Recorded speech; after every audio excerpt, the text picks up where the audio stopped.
You're listening to the Paranormal Peeps on the Darkcast Network.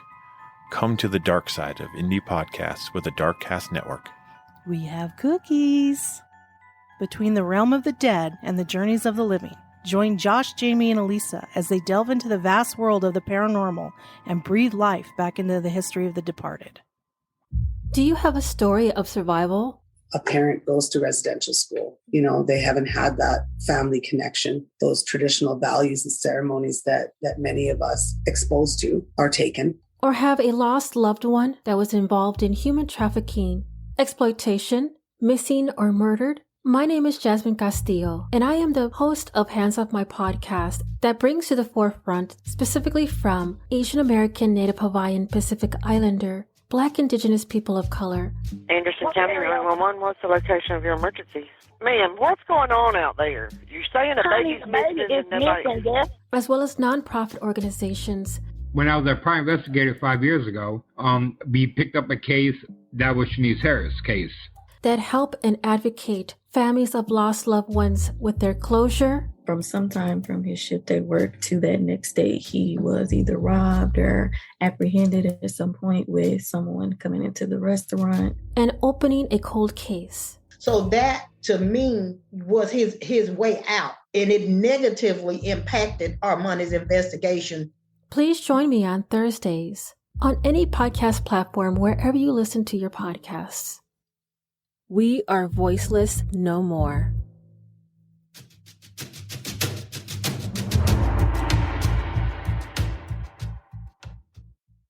Hey everybody, welcome to the Paranormal Peeps podcast. We have an amazing show for you today. Thank you all for tuning in and listening to us. My name is Josh. And I'm Jamie. And Elisa is unfortunately out tonight.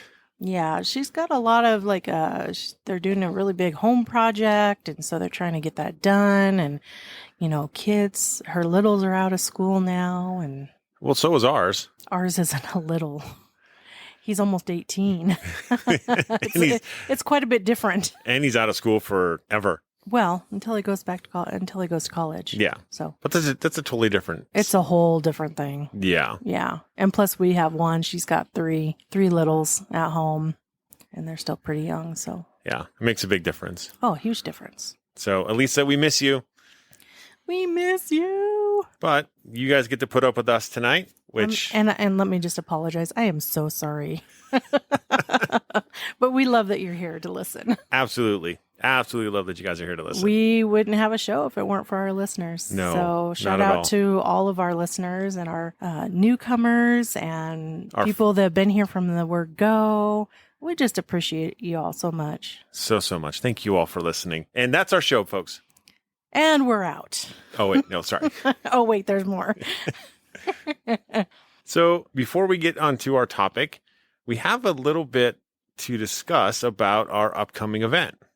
We do. So some of you know that last year we did a Halloween event out at Benson Miss Grill. So at Stansbury Park, which it turned out great. And everybody that showed up, I think, had a great time.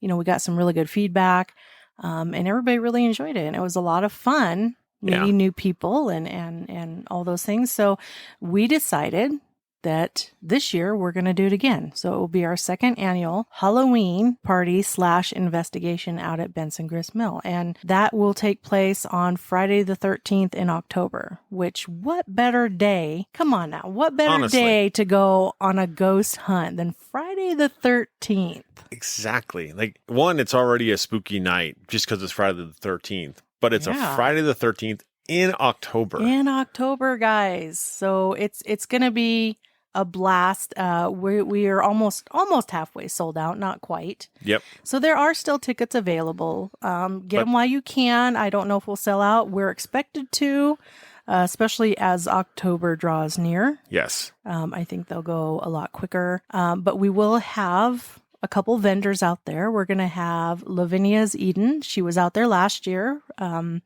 She sells like stones and crystals, and she does this amazing wrap jewelry. She does her own wire wrapping, and it's absolutely gorgeous. She also sells like loose leaf teas teas, which are really good. They're delicious. We got some last year. We still got a little bit left. But. Yeah, and what better thing to have in the fall as the weather starts to get more cold? You have these warm, delicious teas that you can buy from her. But she has so much stuff, you guys. I mean, and it's all wonderful. And her pricing's pretty good on it too. Oh, absolutely. Yeah.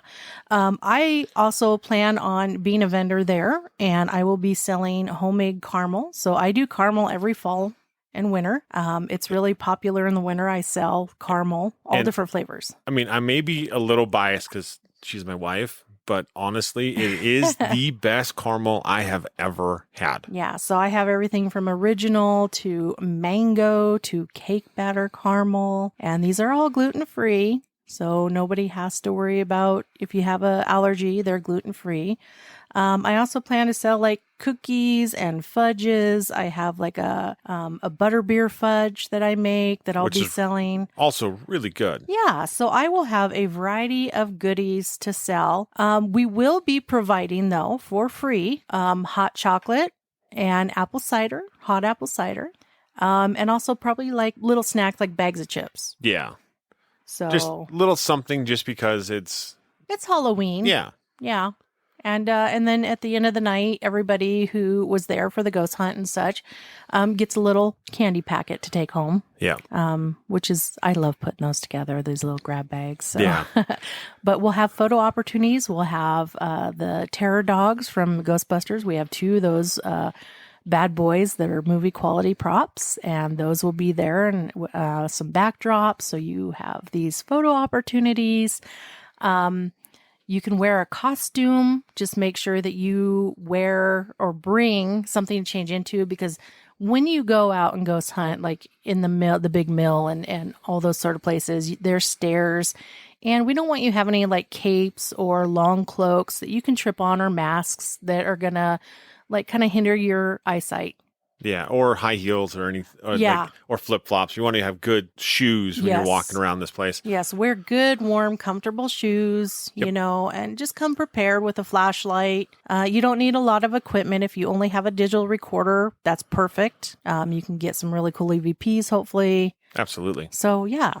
Yeah, it's going to be a fun time. I think it's going to be a great time, and I really look forward to seeing everybody out there and meeting new people and sharing stories at the end of the night of like what people experienced out there and stuff. Yeah, it's always been fun. And then we also do demos. Yes. Usually on the top of the hour or top of every other hour, depending how the night goes. Yep. And those would be things like the Estes method and dowsing rods and Ovulus. And there's one other one. The portal. Yeah.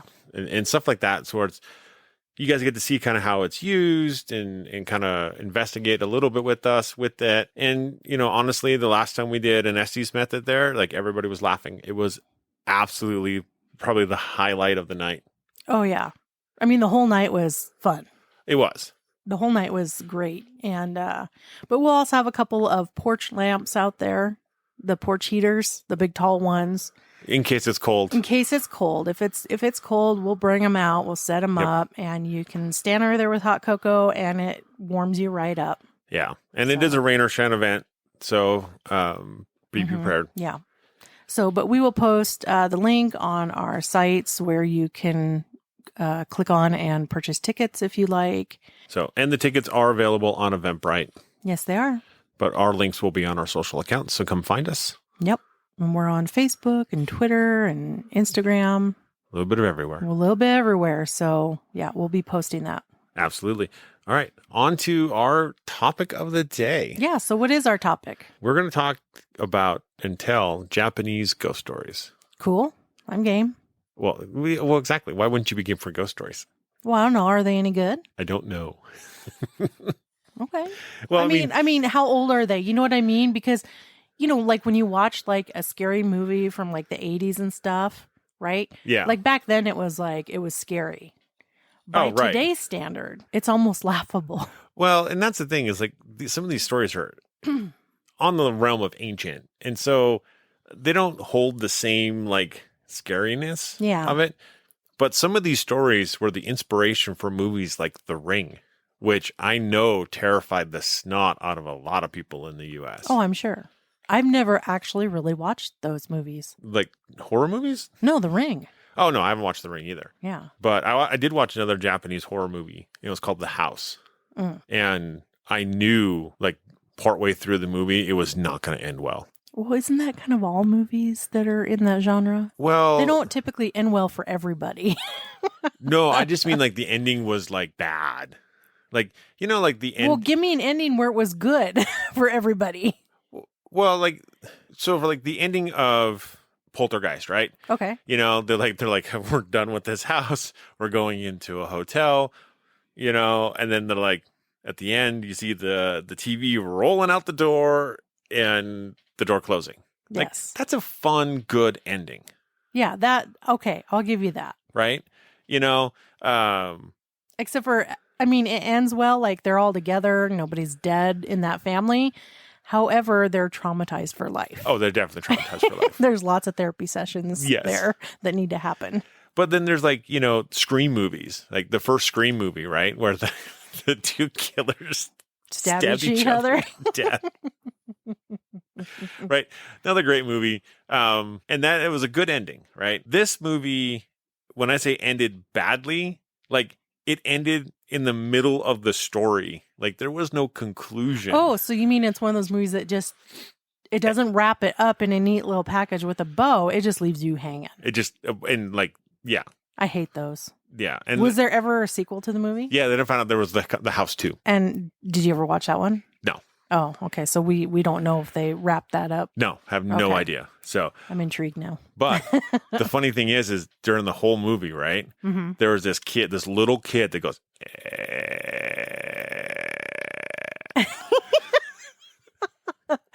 It sounds funny when you do it. But I know. I can imagine if a kid just did that, I would probably be like, "What's wrong with you?" Right. It was it's supposed to be like a ghost kid or something, right? But it's like. It's like a TV. If I smack it, will it come back into focus? And yeah. Talk right. Come on. What's wrong with you? Or like The Forest, which would be considered a Japanese horror movie. But that one was good. But that one had the turn around. Yeah. That was not a bad movie. Like it's more of a suspense. Yeah.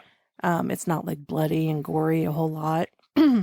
So if you can creepy. imagine, it's creepy. So if, a lot of people watch it and go, oh, that sucked. That wasn't scary. And it's like, okay, picture yourself in that person's shoes, in that location, doing what that person's doing. Would you not feel scared? I would be absolutely terrified. If I'm walking around, the suicide forest, looking for my sister, right? You're all alone. There's nobody around that you can see. And then you hear, turn around. Yeah.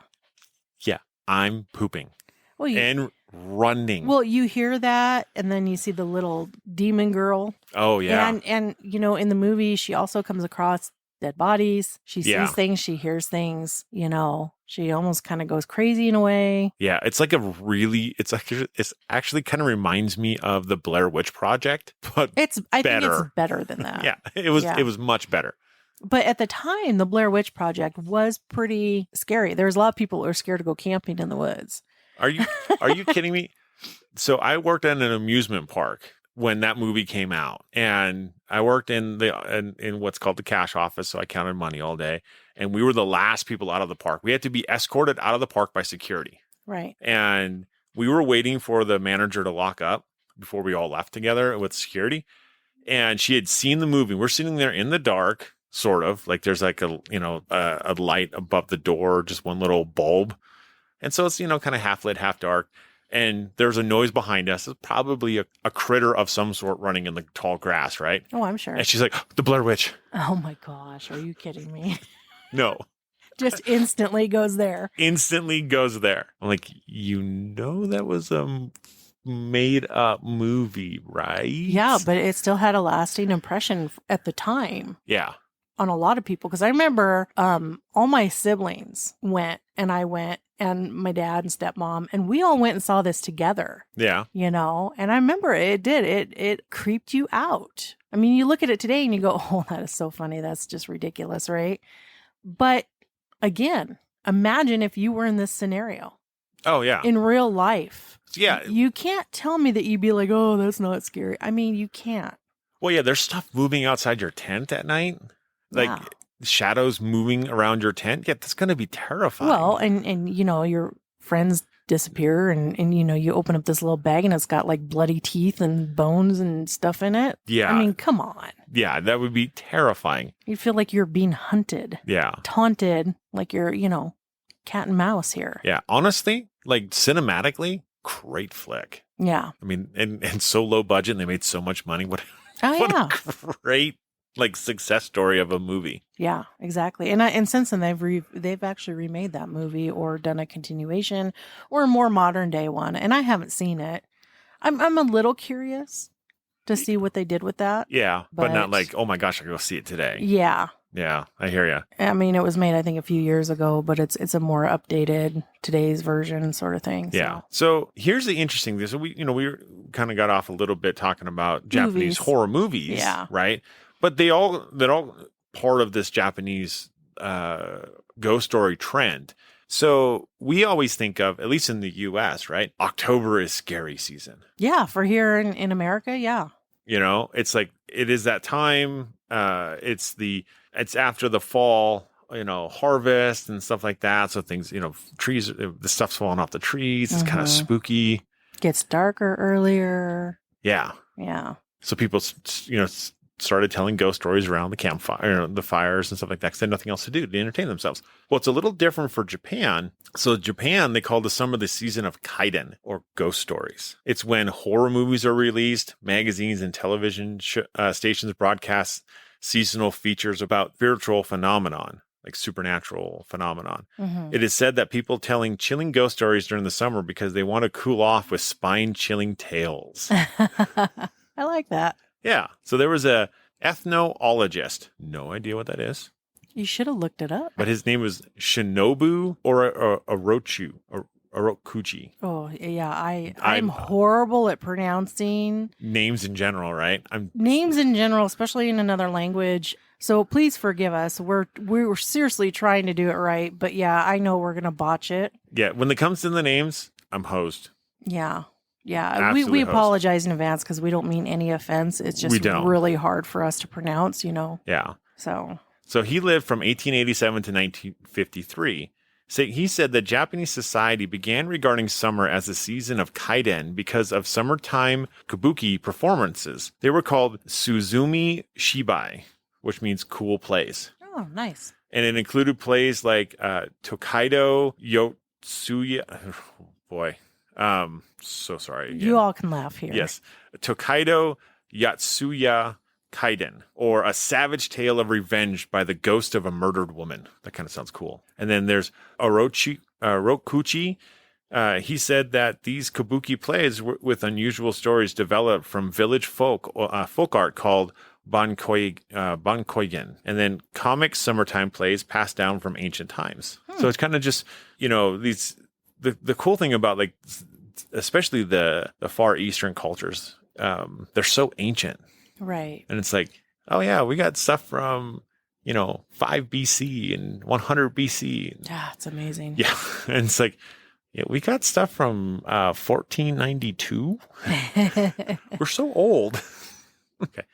Japanese society gives particular importance to two seasonal events, Oshugatsu, or the New Year's Day, and Oban, or Bon, in the middle of the summer.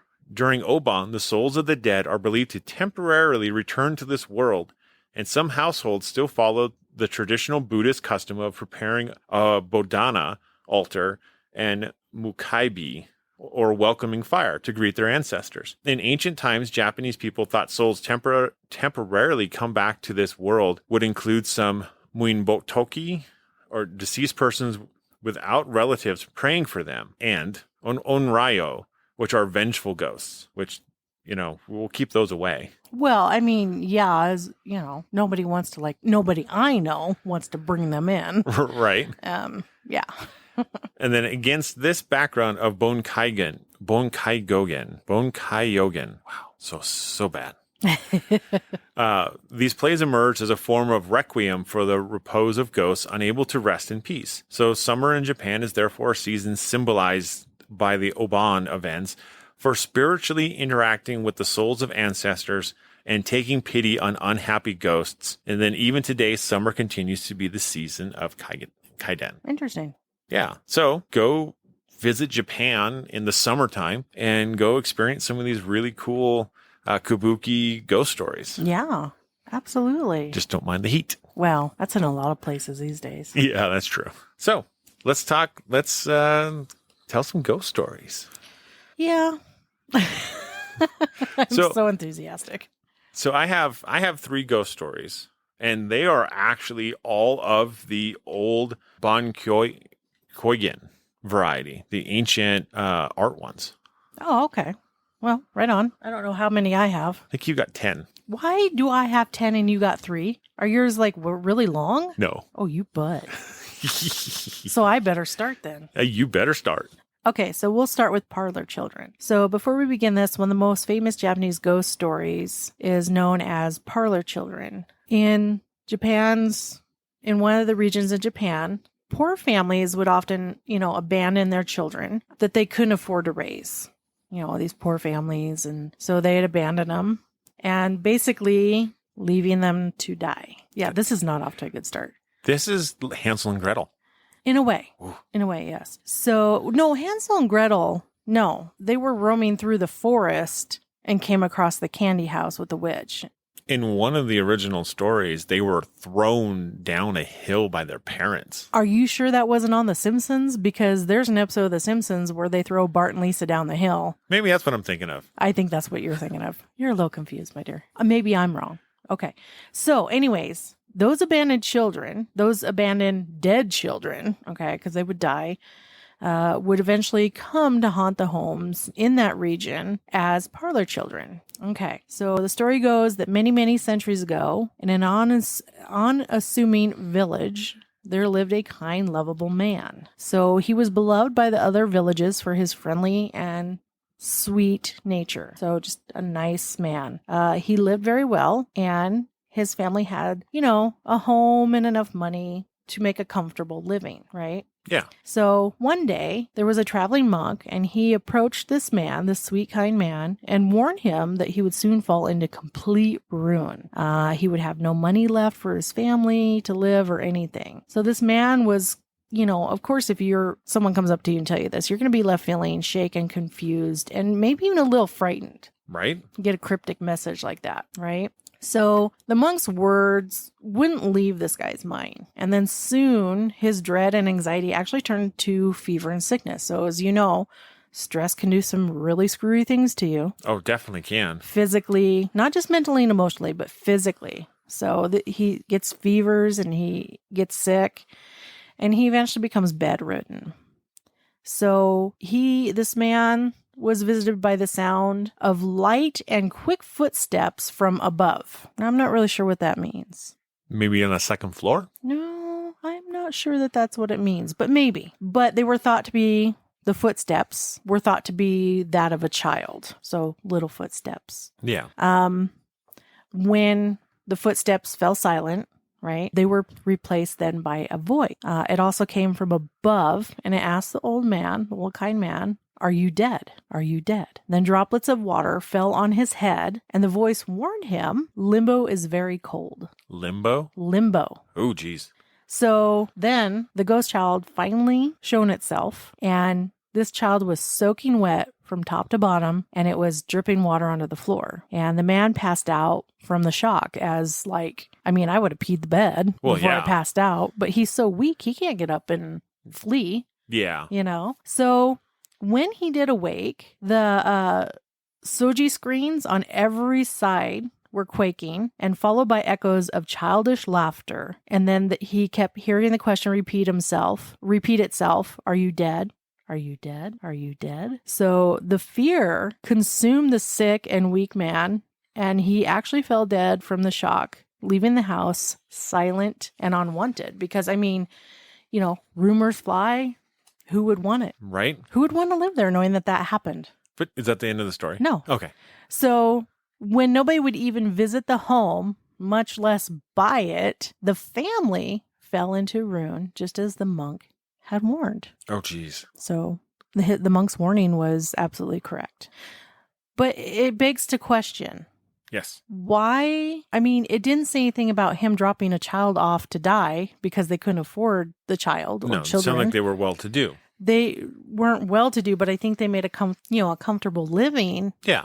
So why did the child or children Yep. come back to haunt him? Well, what if they are those evil spirits, those vengeful ghosts that come back? I mean, it's possible, but in this story, it doesn't mention anything like that. It just doesn't. mention the children that were abandoned and left to die, like starve to death and die out in the elements, Right. would soon come back and haunt those that had abandoned them. Yeah. But it doesn't say anywhere that he abandoned them.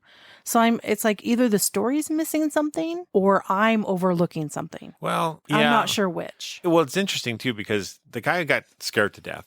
It's essentially what happened, right? Well, and that is possible to be scared to death. And plus, his body was already weak with fever and sickness. Right. He was bedridden. But if he was the only one, I'm wondering if he was the only one hearing this and then he died. Mm-hmm. So who told the tale? I don't know. Well, that's why I think it's just like folklore. Yeah. Well, yeah, exactly. Right. But there's just some questions that I may not be seeing it. I think I figured out what above means. What? So you remember like the traditional old Japanese houses, right? Yeah. They slept on the floor mats. Yeah. And so what above would have been on the ceiling. Okay. So he would have above heard him. footsteps on the ceiling above Yeah. his head, which would be terrifying enough.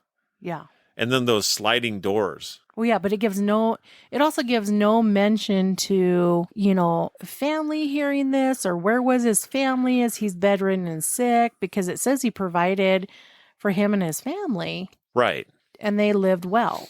Yeah. So there's a lot of questions I have on this one. And like I said, it's probably folklore, more than likely. Most stories are of Most ghosts are. of the ghost variety or maybe a version of an actual event. I don't know, like an embellished version. You know what I mean? Yeah. Well, how often is there that one house, in town that nobody's lived in for years and it's abandoned and Oh, I think everybody's got one of those stories. Yeah. Here's this house. It was so creepy. Yeah, On it our was- block or it was haunted, like no one would ever live in there, yeah. and There were stories about it. oh yeah. And yeah. they get fanciful, right? Like Sure.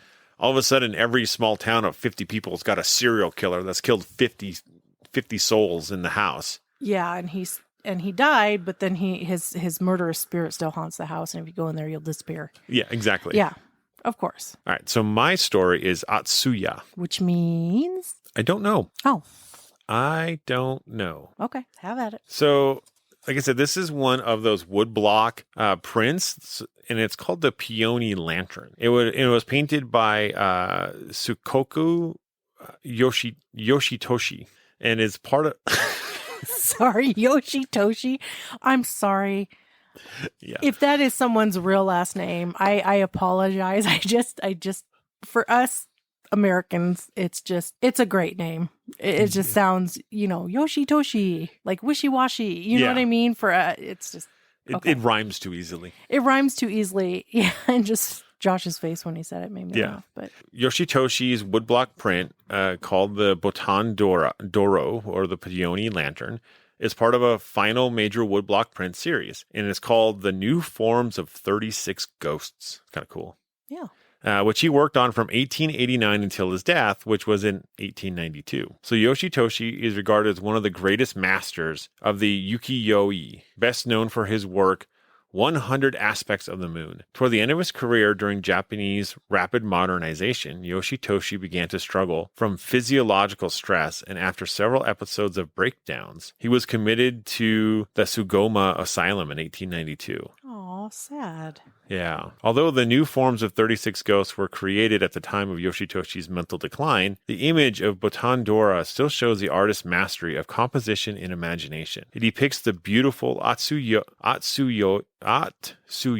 accompanied by her otherworldly servant who is holding a peony lantern.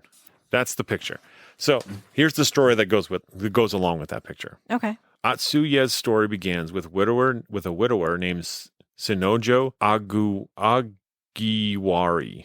Okay. Whew, sorry. Well, you're trying your best. One night, Agiwari noticed a beautiful woman walking down a dark road. Beside her was a servant who was lighting the way with a paper lantern in a peony design. Agawari approached the beautiful lady and asked her name, which was Atsuya. He then invited her into his home, and to his surprise, she agreed to spend the evening, only to bid him farewell just before sunrise. The next evening, she appeared again, once more stayed with him until dawn. These nightly visits continued thus, with Agawari so consumed by an obsession with Atsuya that he isolated himself in his home and stopped going out altogether. Oh, that can't be good. No, that's never good. After 20 days, a neighbor grew concerned over Agawari's disappearance. Upon again hearing laughter and singing coming from Agawari's home, the neighbor peeked into Agawari's room, and there he was. And there he saw a shocking sight. Atsuya was not a young maiden, but a skeleton. Yeah, that would be a little scary. Upon learning the truth the next day, Agawari hurried to a nearby temple, where a monk showed him Atsuya's grave. There, on the grave, lay a tattered paper lantern with a peony design. The monk gave Agawari a magic charm which would ward Atsuya's ghost away from his home. Although the charm worked well, Agawari was already entranced and just couldn't forget Atsuya. One night, he got drunk and visited her grave. There, Atsuya was waiting for him, as beautiful and bewitching as ever. Agawari didn't return home for many days, prompting the concerned neighbor and monk to open up Atsuya's grave. They found Agawari lying lifeless, wrapped up in the arms of a skeleton. Oh, wow. I like that story. That's kind of neat, huh? Well, I mean, not for the guy, no. But I mean, but yeah, it's a good story. I mean, yeah. And in the illustration here, this painting. Yeah, it's a woodblock painting. Woodblock painting is, I mean, yeah, it really kind of sets the scene for the story. Yeah, beautiful lady walking with an otherworldly A servant, yeah. And he's got a peony lantern. Peony lantern lighting the way. Yeah. So we'll have to post that. Oh, absolutely. We'll post these pictures up. Yeah, because it really does paint a good picture. So yeah, I like that one. Yeah, it's a good one. All right, so my next one that I have is called Old Mountain Woman. That's going to be me when I get old. Old Mountain Woman? I'm going to be the crazy mountain lady with the wild gray flying hair, much like that, the Banshee of America. That's what I'm going to be. I'm going to put that on your tombstone. America's version of the Banshee. Hollering up in the mountains. Okay. This one's called The Old Mountain Woman. And so many of the yokai to populate Japanese ghost stories are those of women. And so one popular rural yokai takes the shape of a man-eating ogre or oni. Ooh. Woman and she's said to reside in the wild mountains. So this is one of many Japanese ghost stories about mountain-dwelling ogre women. So they got a few. All women are ogres. No, I'm kidding. Only ones that live in the mountains. Only ones that live in the mountains. No, I'm joking. I'm sorry, Park City. Oh, now we know what Bigfoot is. I'm sorry. That's my bad. I solved it. Kidding. Oh, it's going to be me someday up there. All right. So the story goes, at the base of a very large mountain, there lived a family that had 3 sons. So on one particular day, the mom of these 3 boys, she tells her sons that she needs to go away for just a short while, probably to run an errand or whatever. And that they must keep the door closed no matter who comes knocking at it. Okay. So it is known that's to every, wise. Well, yeah, that's wise, especially in this day and age anyhow, right? But this is probably way back when. So it was known to pretty much everyone in the area that a man-eating ogre woman lived in the dense forest near the mountain's peak. Okay. So if she knows that the boys are home alone, she will come knocking. So once the mother has given this warning, she leaves to go run her errand. She must have to go to another village because she's gone overnight. So that very first night, there comes a knock at the door. And the oldest son, he reaches the door and he says, "Who's there?" And there's a ragged voice on the other side of a woman that says, "I am your neighbor and I desperately need some help." And the oldest son refuses to open the door, which is good because his mom warned him, believing it to be the ogre woman in disguise. So then the mother's errand must have been like 3 villages over, because the next night, wow, there comes another knock at the door. And the youngest son asks, "Who's there?" And the silky, soft, lovely woman's voice answers, I'm a friend of your mother's, and I am here to deliver you a message. And so the youngest son says, well, okay, show me your hand. And through the crack in the door, the youngest son spies this weathered hand with long fingers covered in very coarse hair. See, I told you it's Bigfoot. It is Bigfoot. And he refuses to answer the door. So wise. Then the third night comes around, and there is another knock at the door again. Is it CPS? Where's your mother? Anyways, the middle son this time asks again, like the others, who's there? And the voice of a woman answers, it's your mother. I have come home. When the middle son asks to see her hand, and he looks through the crack of the door, he only sees a soft, delicate white hand. And so satisfied with that, he opens the door. And then there, to his amazement, filling the door frame is the ogre woman. And she reaches out and snatches the middle son and devours him quickly. Oh, geez. So the two remaining sons then flee the house in terror. And as they go along fleeing, they're gathering up armfuls of stones and sticks before climbing a nearby tree that is so tall that it might reach the heavens. That's a pretty tall tree. That's a really tall tree. So the ogre, of course, still hungry, gives chase. And the ogre starts climbing the tree, and she makes it about halfway up the tree. And that's when the two remaining boys rain down stones on top of her head. The ogre ends up losing her balance and crashes to the ground. And then, of course, she's injured, and her blood, starts seeping into the roots of the trees. And that's the end of the story. Wow. Yeah. So the moral of the story is don't leave your kids home alone for 3 days. Yeah. Well, and another thing is the middle son, when the voice answered, it's your mother, I've returned home. Why'd you ask to see her hand? Why didn't you say, show your face? Maybe because they couldn't see the face. Maybe like the crack's not big enough. But see, look, if you hold your hand in front of your face, you're going to see a good portion of your face. Are you not? Yeah. I mean, like they didn't say, it says, show me your hand. It didn't say like it slid it underneath the crack in the bottom of the door. It just said they looked through the crack of the door, which means it's the side. I was thinking the side of the door, like, where the latch is. Yes. But it's kind of like the same thing. Like when you look through a keyhole or a crack in a door, you can see Quite a bit. Yeah. So why didn't the middle son say, show me your face? Good question. Instead of show me your hand. Yeah. Because you see a delicate, soft white hand and you think, oh, it's mom? Must have.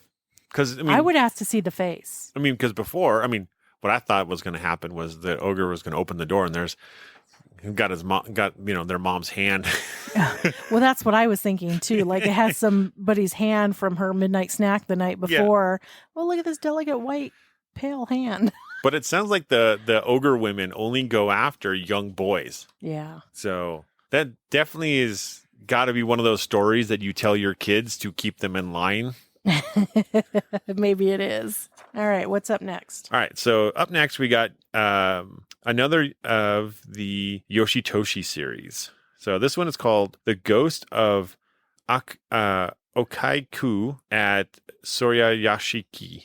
I will not say that again. This one references the eerie and woeful tale of a servant girl as she stands over a well, the place where her life ended. Despite the gruesome story, Yoshitoshi manages to convey Okiku's sad and ethereal spirit with great sensitivity. There's a cool picture. Illustrations. For all of the people who can see this on, in the room, since we don't have a video channel. Yeah, but, we'll post this to our sites. Yeah. So Okiku's story starts long ago when a servant woman, she was hired to wash the dishes for the Lord Himeji castle. Okiku's beauty caught the eye of the samurai named Oyama, and he became obsessed by her. He courted the young servant, but to no avail. One day, as a desperate ploy to possess her, Oyama came up with a plan. He hid a priceless dish, one of 10, belonging to his lord, and then questioned Okiku, "What have you done with the 10th plate?"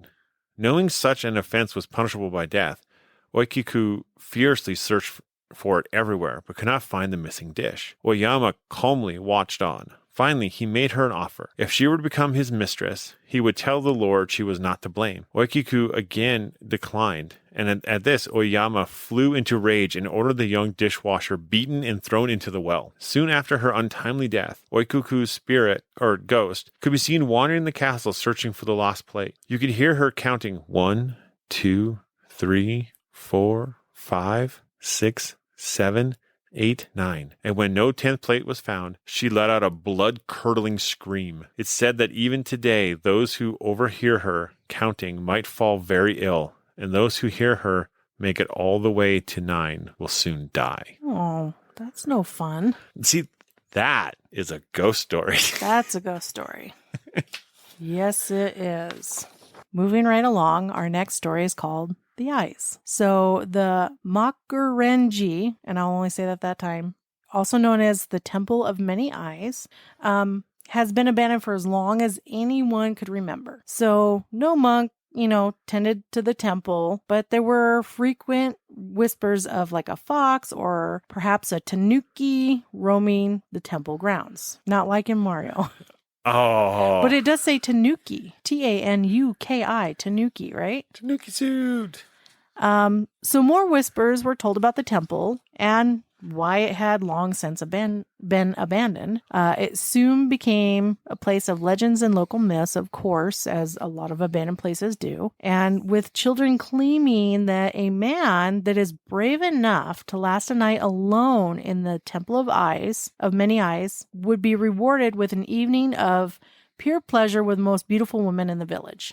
Now, why is it always the man? Why can't the woman be rewarded with a night of pleasure from many men? Oh, wait, I think I have the answer to that.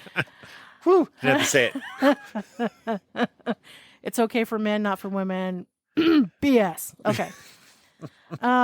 So during one of their autumn festivals, there was a traveling peddler, and he passed through that village. And after the festival was over, a group of local merry drunks made a bet with that peddler that he couldn't last the night inside the temple. So with a full bottle of sake in his hand, he enters the temple, gets comfortable, and begins to drink. So once night actually falls and everything's blanketed in darkness, the screaming begins. So from outside, the local drunks can hear the vivid wailing of that peddler as he howls. And what he's screaming is, "The eyes, the eyes." So, and all around him, peeking out from the old soji screens of the temple, there are countless eyes, and they appear and twist his mind.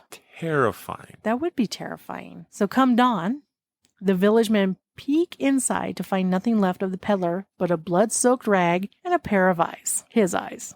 Oh, jeez. So now he's one of the many sets of eyes in that temple. Oh my gosh. Yeah, that's okay, that's gnarly. That is terrifying. That's a good one. That one's not a bad one. I do like that one. All right. So now we get into the last of the 3 great ghosts. And it's probably the best known, and it's called Oiwa. Oiwa? Oiwa. Okay. So this is in the work of Sunbashi or Sumbasai Hukuai, which is about 1837. So, I mean, fairly old. Yeah.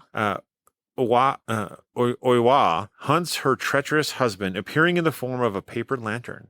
Hokuai was a leading artist of the Osaka school of printmakers. He often focused on subjects related to kabuki theater, and his art would typically show figures in dramatic poses. In this haunting image, the masterless samurai, Aimon, is ready to draw his sword at the apparition of his former wife, who eventually causes him to go mad.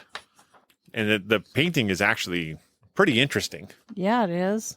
Like, that's a freaky looking lantern, dude. Yeah, it is terrifying. With a gaping mouth and weird eyes that the pupils are looking different directions. Yeah, it's a little terrifying. That way we can look at it all directions. I mean, I think I would go mad too. Yeah.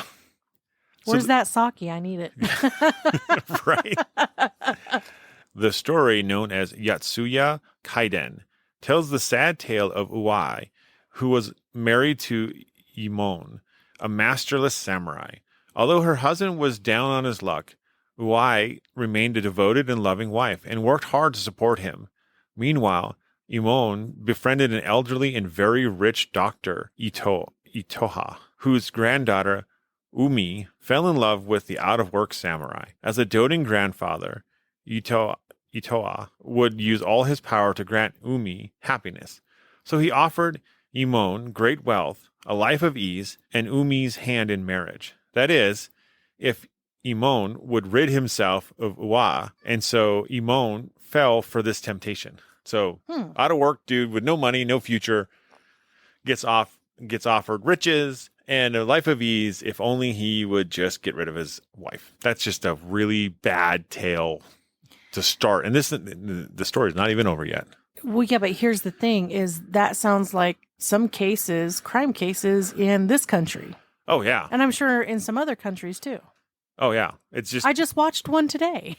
You're like, I just watched one right now. So putting their plan to action, Itoa gave Imon a mysterious powder to poison Uwa, slipping it into her food day by day. Uwa slowly became weaker and weaker. The poison ate away at her beauty. By the time she discovered her husband's insidious plan, it was too late. Feeling ill and exhausted, she noticed some of her fallen hair on the tatami mats, prompting her to comb and pin up her long tresses. As she stood before the mirror, she caught sight of her hideous, disfigured face and collapsed. The shock was her undoing. In her last moments of life, Uwa managed to curse her deceitful husband, and in death, her vengeful spirit would bedevil Imon. He would see her mutilated image everywhere, appearing in the faces of people he would encounter, and even materializing in lanterns. It was not long before Imon would descend into madness. So this was obviously a vengeful ghost. yeah. Right? Mm-hmm. And so in particular, all of these stories captured imagination from the Edo period, and it appeared again and again in art and on stage in stories. Yeah. And these tales have been retold in countless variations. And so they have actually been made into The Ring Oh, interesting. and Yuan, which I've never heard of that one. Mm-hmm. But yeah, they actually pay homage to these three vengeful spirits. Wow. I had no idea. I know. That's kind of cool, huh? Yeah. I mean, it's cool that they took it and turned it into, I'm sure The big it's- screen? Yeah, but it's probably loosely based, Oh, I'm sure. But like all Hollywood junk junk.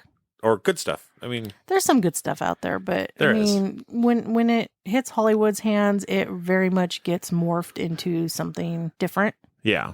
So Do you have one more tale to spin for us? one more, I got a few. Let's do one more. All right. So our final story, right? Final story. Our final story is called Shadow Woman. Dun, dun, dun. Dun, dun, dun. So at the distant edge of a quiet village, there was a man who was sleeping in his home. And under the cloak of night, the shape of a woman peers at his door and knocks to be let in. He's still half asleep, but he shuffles to the door and he finds the woman there. And in her arms, she's holding a child. The woman then pleads with the man, explaining that the night is cold and she cannot feed her child and they have nowhere to go. She asks only for a bed for the night, but she doesn't explain where she has come from, how she found her way to his village, or who she even is. Like, he's never seen her before. So some random stranger shows up at your door. Can I sleep here tonight? With a kid in her arms. Yeah. So he kindly gives into her request and he lets her and the baby into his home. So he unburdens the woman, because she's tired of her baby. He holds the baby, but immediately he watches in horror as the woman fades into shadow and disappears back into the night air. So basically he takes the baby out of her arms and she just shadow gone. So now he's holding a random baby. So now he's holding a random baby. So he glances down at the baby to find it now covered with black fur and sprouting fangs. It's a setup, I tell you. It's a werewolf baby. Yeah. Oh, jeez. So in his shock, he then drops the child, but then it too fades away before hitting the floor. So anyways, each night when it's cold out and the wind's blowing, the woman will return to his house with her child and then demands to be let in until eventually the man is driven mad and abandons his home and he's never seen again. So he basically goes nuts and leaves and nobody knows where. That would be horrifying. That would be horrifying to know, to witness something like that. You think you're being kind and you're helping this poor woman with her little baby, shelter her from the rain and the wind and the cold. And, this baby morphs into this creature, and then you drop it and it disappears. And then every night after that, she comes knocking with that kid in her arms. Demanding to be let in. Demanding, not asking this time. Right. Demanding to be let in. Yeah. Heck no. No, I would leave too. I would move Yeah. too, because you would never like. No. Could you imagine like every time the wind blows and it starts to get cold, you freak out, you get PTSD because you know what's coming? Yeah. Exactly. Yeah. No thanks. I'd move too. I'd go live in a tree somewhere. Yeah, I would too. So we just want to say thank you everybody for coming in and sticking through and listening to these Japanese ghost stories. Yeah, and hopefully you enjoyed them. I hope so. I don't know. I know sometimes that these ones aren't as fun as when we talk about our adventures, but we have more of that coming up too. We do. In the near future, so. We do. It just takes time to review all the evidence. And so we gave you guys some yummy and fun. Yummy? Yummy. I don't know if I describe them as yummy. Okay. Just some fun ghost stories for you guys. Some fun, short folklore stories. Exactly. From the Japanese culture, which I find very interesting. I do too. It's always fun to hear other countries' ghost stories. Yes. And to kind of just listen to them and see what they're like. Yeah. And there's many more out there. I mean, go out there. You can find them. They're all over the place. And if you guys really enjoy listening to these ghost stories from other countries, let us know. Hit us up on social media and tell us, hey, like this was really good. And, can you guys do some ghost stories from other countries? Yeah, we'd be more than happy to. Or that being said, if you have any ghost stories of your own, whether they be folklore or things that you've actually had happen to you or your family or experienced, and you'd like us to read them in a podcast, share them. Absolutely. Tell us your story. Absolutely. We'd love to hear them. Yeah, we'd love to get more interaction from our listeners.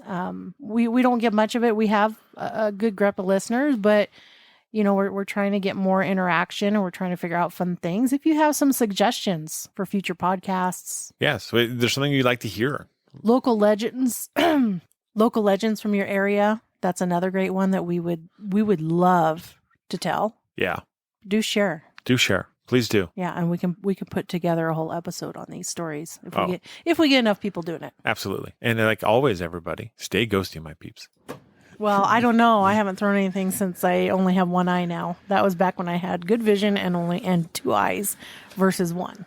Well, yeah. So I may be a bit off, but it's big enough. I'll get you. I'll clip you. And it's a close throw. Let's face it. Doesn't matter. There's a microphone and cords here hanging in the way. Yeah, there's a few things, but yeah, I'm sure you could still nail me pretty good with it. Yeah. It'd be great. Well, you're not a small target either, so I could do it. Is that a fat joke? No, I'm not a small target. I'm just saying, close proximity, bigger target because you got broad shoulders. Yeah, I'm gonna big object. I'm gonna take it upside the noggin for sure. I'll knock those damn glasses off your face, and then you can squint and blink for a whole nother reason. I'm kidding. The love. So much love going on. All right. So moving right along, we have one that is called The Eyes. So the Macarena. Okay, we're going to cut that out. Okay. Atsuya's story begins with a widower named Shinojo Ago. Oh my gosh. Hold on a second. Start over. Okay. Thank you for listening to the Paranormal Peeps podcast. You can find us on social media at Twitter at CPR Paranormal, on Facebook at Paranormal Peeps Podcast and Cold Spot Paranormal Research. And you can find us on Instagram at coldspot_paranormal_research.